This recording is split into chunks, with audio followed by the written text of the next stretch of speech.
হয়। Ayo, hai, ayo.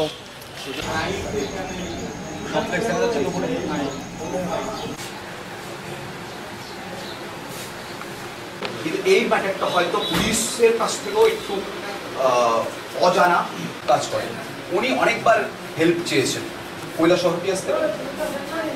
Kailashahar আসার আমাদের মেইন মোটিভটা হলো আমরা একটা ডেপুটেশন দিচ্ছি কৈলাসহর পিএসে, যাতে কৈলাসহর পুলিশ আরও স্ট্রংলি এই ডগ মিট ট্রেডার্স, এই ডগ মিট স্মাগলার্সদের এগেনস্টে যেন আরও স্ট্রং অ্যাকশন নেয়। আর এই ইললিগ্যাল ডগ মিট ট্রেডটা যেটা চলছে ত্রিপুরায় সেটাকে যেমন বন্ধ করে। আমি একটা কথা I would like to add on one thing. আমাদের অনারেবল চিফ মিনিস্টার উনি আমাদের স্টেটকে একটা নেশামুক্ত ত্রিপুরা হিসাবে গড়ার চেষ্টা করছেন, কিন্তু আমাদের পসমের সোর্স থেকে আমরা জানতে পেরেছি, বিভিন্ন সোর্স থেকে আমরা জানতে পেরেছি যে ওরা কুকুরগুলোকে ধরে বিভিন্ন নেবারিং স্টেটসে ওরা কুকুরগুলোকে বিক্রি করছে, যেখানে কুকুর খাওয়া হয়। বিনিময়ে ওরা ড্রাগস নিয়ে ত্রিপুরায় ঢুকছে, ড্রাগসগুলোকে ওরা ছড়িয়ে দিচ্ছে ত্রিপুরাতে। আমি রিকোয়েস্ট করবো অথরিটিসকে, পুলিশকে, গভর্নমেন্টকে to look in to the matter more seriously.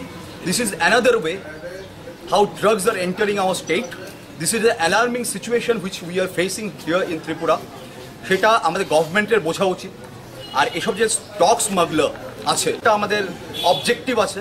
যেই ছেলেটাকে, যেই স্মাগলারটাকে আজকে ধরা হয়েছে পসমের আর গোগ্রিনের যৌথ উদ্যোগে, সেই স্মাগলারটা বলেছে, ও নিজে স্বীকার করেছে যে আরও কিছু মেম্বার্স আছে, আরও কিছু র্যাকেটে আরও কিছু স্মাগলার্স জড়িত আছে, যাদের নাম ওরা স্পেসিফাই করেছে এই স্মাগলারটা। আমি পুলিশের কাছে দাবি করব, ডিমান্ড করব, ওরা যেমন উইদিন নো টাইম এই সবগুলো স্মাগলারকে অ্যারেস্ট করে আর ওদেরকে দৃষ্টান্তমূলক শাস্তি দেয়।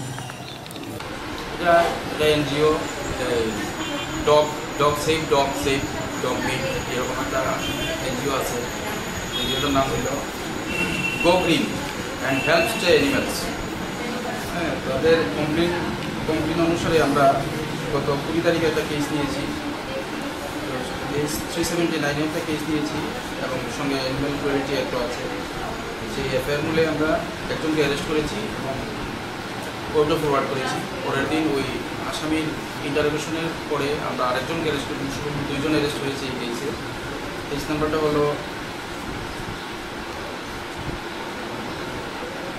Kailashahar PS case number 100, section 379/34 and section 11 of protection of animal cruelty to animal.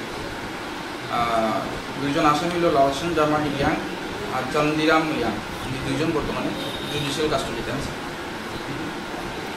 এর আগেও কৈলাসহর এরকম 2-3টা ঘটনা ছিল যে কুকুর রিকভারি করা হয়েছিল। না, আমি এগুলি সম্পর্কে এতটা না, মানে যতটুকু জানতে পেরেছি কেস হয়েছে এর আগে, কিন্তু এগুলোর ডিটেলসটা আমার জানা নেই, কারণ আমি ওই সময় ছিলাম না।